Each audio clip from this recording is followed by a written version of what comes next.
May I coming sir? এই come in বের গোষ্ঠী কি লাই হ্যাঁ হ্যাঁ তুই বালা পুলা মানে পথে গাড়ি দেরি হয় করবো কি মেঘগাদলার দিন বা সামনে বা সামনে বা সামনে তুই শুনে যা আমি যাবি যা কি নেব স্যার ওই দেরিতে আইলো তাও আর কিছু কইলেন না।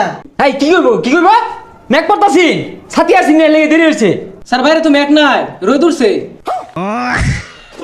উঠলে উঠছে কর কি আছে এই তুই সরবে যা যা স্যার বেতন দিয়া দেরি অন পড়াই। কি এর পড়াইবা বেতন ছাড়া মুখ দিয়ে পড়া আদা আয়ে আমার আটটা তো চলতো না বুটটা মধ্যে কি লাগবাম স্যার সামনে পরীক্ষা ভালোভাবে পড়ান। এই তোরা হলিস তোরা আমারটা ভালো লাগে না বালারে পড়াইন বালারে বেতন দিন যায় না স্যার পরীক্ষায় পড়ছে পড়াইন। হ্যাঁ ঠিক কইছস তোর নিয়ে আমার চিন্তা পরীক্ষার মধ্যে বালা রেজাল্ট করে লাগতো না আর গুলো লেগে ঠেয়া নাই তো আমার তুই কলি দিকে পড়াইতেছি